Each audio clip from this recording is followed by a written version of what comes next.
What's going on, guys? It's Ricky with TechButt Solutions. So I just sent out a message to the group TechButt Solutions, which is the group that I started. And we sit a little bit over 8,000 members worldwide. And I asked them, what kind of video would you guys like me to make this week for our helpful videos, since we make, about 5 different videos and post them every day around 5:30 p.m. Mountain Standard Time.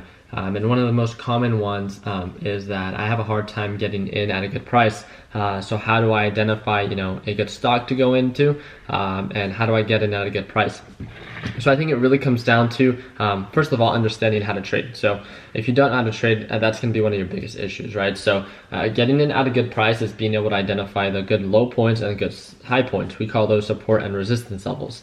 So being able to get in at a good buy, what you can do is, a lot of people try to always get in at the lowest point, and that's honestly a simple mistake that I used to make that now I've changed. I feel a more developed and more experienced way to trade is not trying to get in at the lowest point, but trying to get in at the bounce. So identifying the support, let's say for Apple, for instance, it's at $1, right? It trades around from $1 to $1.10. Obviously, we only trade penny stocks that have 10% potential. So we want to get in closer to that $1 mark. But who says it can't go below $1, right? And if it goes below $1 being the support, then it might continue to bleed back down, and we don't want to ride it all the way down. So what we can do is, wait for the bounce. And what that means is you have to be patient. Set up a plan. So identify the support, identify the resistance level for whatever it is that the stock you're choosing to invest in, and be patient. And what I mean by that is, everyone in the group, although you guys, a lot of the people within our group are new traders, and they're so willing to just jump into a stock without really knowing the risk. And I think a very important thing that I want you guys to learn from this video is identifying and managing risk. And the way you do that is indicate, where the support is, indicate where the resistance is, and set up a plan where you're buying in close to the support, where you're selling below the resistance, right? And then where are you going to cut your losses if all of a sudden it takes a dip? A little bit below the support, or less than 2.5%, whatever it is that you justify, right? But how do I, get in at a good price?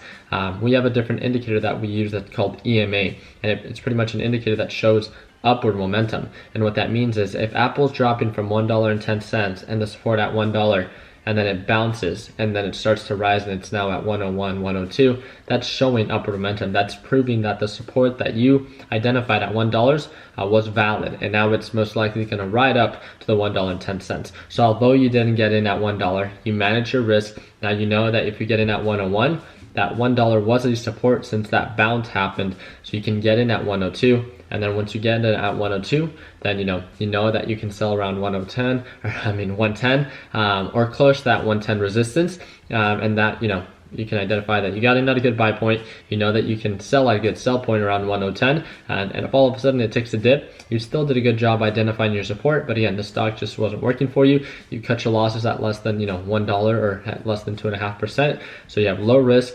You identified a good bounce, and you got in at a good price, and you can follow with the trailing stop loss to minimize risk, right? And I think that's one of the most important things that I want you guys to learn.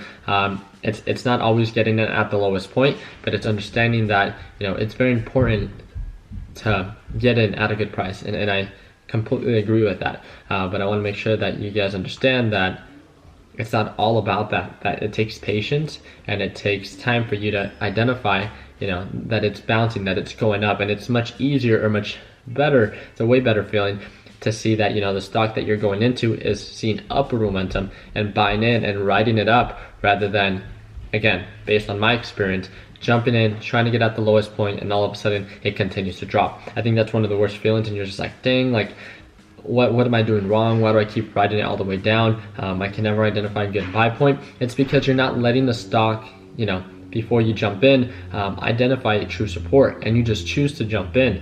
I think it really, means that you need to take a step back, identify the support, identify the resistance, and see if it plays out that way. There's nothing wrong with taking a step back, letting 1 to 2% go, as long as you can identify that upward momentum. And those are, again, just suggestions that I would say that you guys can learn from, or kind of branch off of, in an effort to identify a better buy point, or a better stock on what to get into and where to sell. But again, that's just my breakdown. I hope you guys found that a little helpful. I know it takes time and patience, and it's just like, what the heck?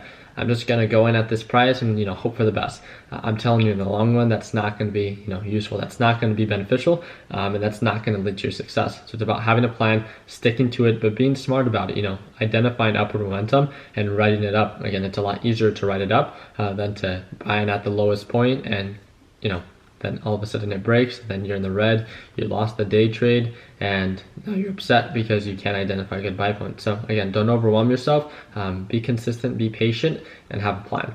Thank you guys again so much for tuning in. If you guys have any video suggestions, please go ahead and leave them down in the comments. And if there's anything that I said that you guys would like me to elaborate on, feel free to reach out to me or leave them in the comments as well. Thank you guys again. If you guys would like to be a part of TechBud Solutions, the link is provided for you down below. It's a free Facebook platform, over 8,000 members worldwide. It's a very welcoming community, networking, and sharing best practices. That is what we do best. Thank you guys again, and hope you guys have an amazing week. Let's make sure that we end this year on a green note. Take care. Baby, don't you let it go to waste. We could put 'em all to shame.